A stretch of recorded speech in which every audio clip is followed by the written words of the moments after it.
कहना हक है जी। तो लिट्टी चोखा कल से बिहार और आज से गुजरात, आज से यूपी, गुजरात कल भी लगी थी, कल से गुजरात, कल भी गुजरात लगी है, आज से यूपी लगी है और कल से बिहार। तो कल से बिहार और बॉम्बे, बिहार और गुजरात और आज से यूपी। और बहुत अच्छी सिनेमा का सब लोग तारीफ कर रहे हैं क्योंकि किसान पे आधारित वो सिनेमा बनी है।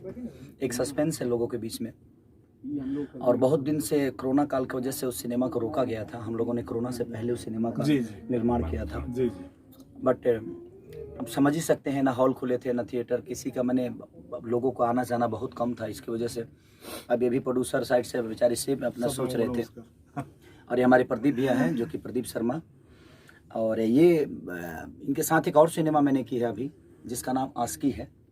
वो भी मुझे लगता है कि जल्दी ट्रेलर दे 15 तारीख को ट्रेलर, 15 तारीख को, हाँ 15 या 16 को हम ट्रेलर आप सबके बीच में डाल देंगे। कमाल की मूवी बनी है। लोग जो जातिवाद की बातें करते हैं उस जातिवाद से दूर होकर हमने एक सिनेमा का निर्माण किया है। प्रदीप भैया ने बहुत पैसा खर्चा किया है, पराग पाटिल ने बहुत अच्छा डायरेक्शन दिया है, सबका सहयोग है, जितने भी आर्टिस्ट उसमें हैं सब ने बहुत अच्छा काम किया है।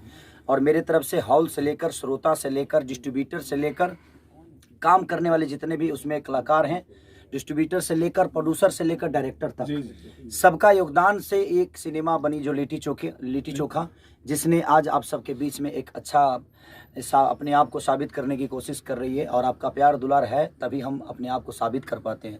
तो ऐसा ही आजीवन अपना प्यार और आशीर्वाद हम सब पे बनाए रखिए ताकि हम अच्छे अच्छे सिनेमा आप सबके बीच में दिया करें।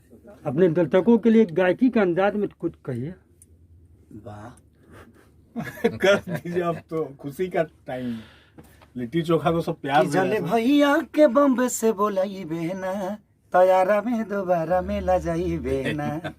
उसी स्टूडियो में जहाँ पे गाना गाया था उसी स्टूडियो में हूँ मैं, आर्या शर्मा के स्टूडियो बॉम्बे में, और वही म्यूजिक डायरेक्टर हैं। और उन्हीं के स्टूडियो में आज ये गाना भी गुनगुना रहा हूँ लिट्टी चोखा के सफलता पे। प्रदीप भैया ने आज लड्डू वाला एक गाना जो अपना रहा है, तो छठ वाला भी नहीं, अभी नहीं ना, अभी नहीं तो कई लोग हैं बहुत लोग पीछे है ना, कब के कहाँ से का उठा ली, क्यों जानता है।